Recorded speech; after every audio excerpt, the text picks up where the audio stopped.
Hey, what's up, guys? Zaid here, and today, well, not technically today, yesterday, I got third place at my locals with Zoodiac, but today, I'm doing the deck profile for it. And I'm not really going to lollygag talk about it. I'm going to just get right into the list, and then we'll talk as we go. And I have it separated, basically just cards that make Zeus and cards that are going second cards. And I blind second, and so to get into it right away, I play one rat, cards at one, and after I'll show them all, then I'll talk about this kind of stuff. One rat, one tanky. Tanky's also at one. Two bunny blast. Three ram. Three thoroughblade. Three whiptail. And these are all the cards that like make Zeus. This, of course, you play. It's tanky. You play it. It searches any of them. But and the only thing that seems questionable, I guess, to me is this and this. I think that I want to change the rat out for a third bunny blast and just not play rat.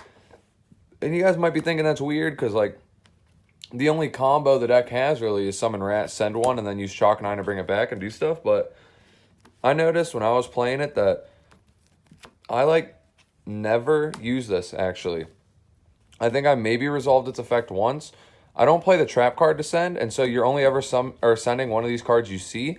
And anytime you do a chalk and nine play where you're summoning back from grave, you're playing in a Nibiru. And a lot of people in my locals play Nibiru, and I just like, I've also been playing a lot on Dueling Book, and people play it a lot. It's just a card that's in a lot of main decks, and if it's not in the main, it's in the side 100%. Maybe not 100%, like 90%. There's 90% chance I feel like they're playing that card somewhere, and I'm always playing around it. And to make a 5 material Zeus takes 5 summons. To make a chalk and nine play takes 5 summons. I'm not doing that. I'm playing around it. And so this feels kind of useless. Its dump never does anything. And on that note, though, the most important Zoodiac to me is Whiptail, because he's the only one that if you draw him and another Zoo, you can make a 4 material Zeus in 4 summons. Because say you open like these, you go summon, and then overlay for the Borbo that attacks direct, attack direct, and then put 2 XYZs on top of him. So you would have then done 3 summons. And then you equip Whiptail and then put Zeus, using Whiptail's effect to equip itself. And so it's the only one that actually lets you play through that. And then one more, I guess, like interesting thing to note, or the 2 more things when it comes to the names. Thoroughblade, I think you, in this type of build, only use if you only use his effect to draw if you have 3 Zeus in hand. If you have 2 in hand, you're going to use 1 for the Zeus this turn, and you want to have 1 for your follow-up.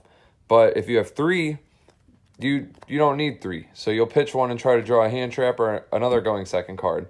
And then the last thing is, the reason I want this card to 3 is because these seem like the best ones because they get you more cards, and they also protect you from Chalice and Widow Anchor with this one. And then this one protects you from, what's it called? Imperm. And so, yeah, that's the Zoo monsters. There's 3, 6, 9, 12, 13 total, counting the tanky. So 12 Zoo monsters and 1 tanky. And then 3 desires. This card's iffy to me. When it resolves, you feel amazing because, like, you don't really care what you banish. Sometimes you banish too many names and it hurts. Other times you don't and it's fine. But the main reason I'm iffy on it is because there's not a single card in this deck besides the one of tanky where Ash is, like, decent. And blindly, people aren't going to Ash tanky because against any other deck that plays tanky, that's incorrect. And so Ash is a dead card against you unless you're playing desires. And then if they have Ash and you have desires, Ash is no longer dead. So it's kind of annoying that I'm making a card that's literally dead against me live. But when it resolves, I'm winning the game. So I'm probably still going to play it. And then that's it for like cards that play the game. Now we're going to play cards that don't let them play the game. This was 16 here, by the way. So like 16 cards that let me play. And then I play 24 cards that don't let them play. To start, the most important ones. These dudes, Mystic Mind, Dark Ruler. Dark Ruler's the better one in this build because they can't respond with monster effects. So against every combo deck, this just like blows out their board. And then Mystic Mind blows out subpar boards because they can't have a hard negate. So if you open any hand trap with this, it's like really insane because the hand trap makes their board a little weaker. Then you plop this, and then with both of these, you just Zeus and out everything. So you don't really care about their board. You just turn it off and out it. And my locals has a lot of 2 different decks. There's the Invoke deck, there's a lot of people playing, and there's the Lyrilusk Tri-Brigade deck a lot of people are playing. And these are the 2 cards that, in my experience thus far, help dismantle both decks pretty easily because you just blank whatever they put, and then you Zeus their board. And then next we got I'll put these still kind of in view actually. Put them like right there. Next we got the 6 blowout hand traps. Like you see these in our matchup, they're good and you win. 3 shifter, 3 nib. There's a case for this to be droll because of what I said, where my locals is a lot of invoked and Lyrilusk. This card's good against the Lyrilusk deck. It's not great, but it's good in conjunction with any other like decent card. With any one of these, this card's insane against Lyrilusk. And with any of these cards you haven't seen yet, it's all right. But if I were to make this droll, it would maybe be better in the matchups I'm talking, because this is dead against invoked. I think I tribute summoned it once, and that was cool. But it's dead against that matchup other than like weird niche scenarios. But the droll is live in that matchup, but it's also live against bird. The only thing is that these two conflict if this is droll, because droll says it has to be sent to grave, this banishes. So in the main deck I tried to like avoid stuff like that conflicting. But yeah, these were the cards that like these 12, if I drew them, I felt like I won the duel. And then that's what I felt in my like test handing, because I made this deck maybe an hour or two before locals. But then in practice at locals, it was the same. Like if I drew these cards, I typically won. Although there were dead nibs in my hand, so this might make its way to the side and I might play droll instead. But then, like I said, a lot of invoke Dogmatica, and a lot of these cards are better against bird than that deck. So these 12 are mainly for that, but they're really generic, so they hit everything else and also hit the bird deck. So 3 Ash, 3 Bell. These are Ash is for Fusion Destiny and for Nadir's Servant. Bell is for Nadir's Servant. And also Schism, if I draw it as the 6th, which is really cool. Typically, you don't think of hand traps as cards that are good to draw off the 6th unless it is imperm. But this card's good to draw off the 6th in the invoked matchup in particular, because it can stop the Schism when they flip it. And so it's basically like you traded with the Nadir, because that's the big thing the Nadir did, was get them to the Schism. And so yeah, these are insane. It's like 6 ways to out their best card, 3 ways to out their other best card, the Fusion Destiny. And then 6 ways to stop Alistair, the Imperm and the Veiler. This also, like, weirdly came up a lot today, where I was setting it in a zone and flipping it and negating the card in that zone also. That, obviously, it's part of the Imperm's effect, but it doesn't come up as often. But it did today, or yesterday, technically. I haven't slept yet, so it feels like it's today, but it was, like, by definition, yesterday. But, yeah. So, all these cards are crazy. The only one in the entire main deck I think I might change is Nib, and I think I would change it for Droll, but I'm not sure. And then I'll get into the extra deck next. This deck's really simple, by the way. You just Zeus them, and so that's kind of what the extra deck just will represent also, is just Zeusing them. This is my field center because I play it in my actual Pokemon deck. 3 Borbo, 3 Chalkanine. I actually only played 2 at locals. I should play 3. This was I got it last minute, and I just showed like the whole extra deck on accident, I think. But it was a second Nightmare Phoenix, just because that's what I borrowed. I borrowed a, what's it called?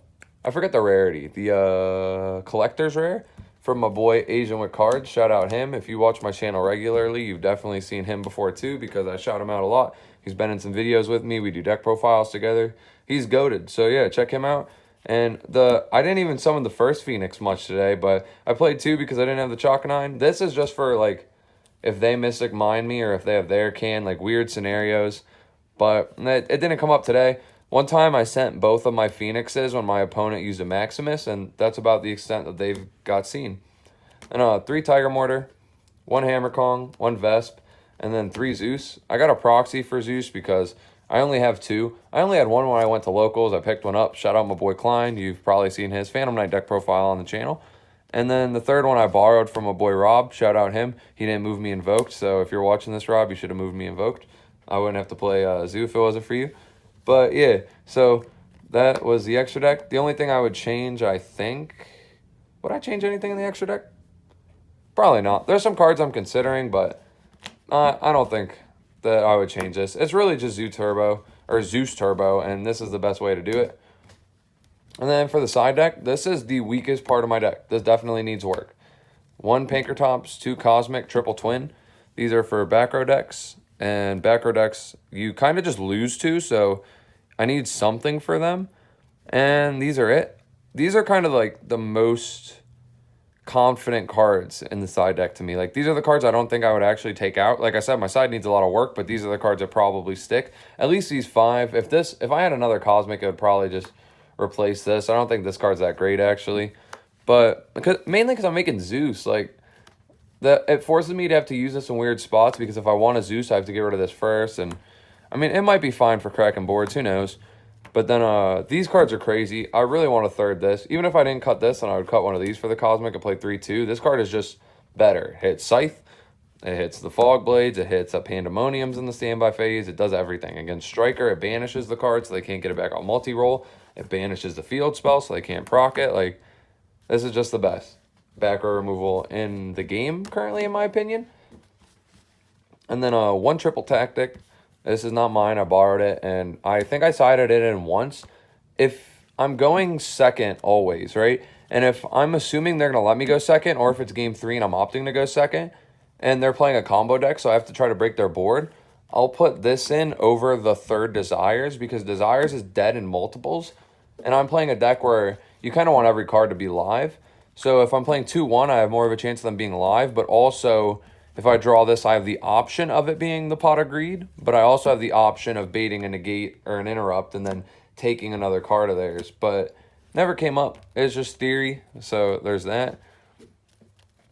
2 of the Wind Kaiju.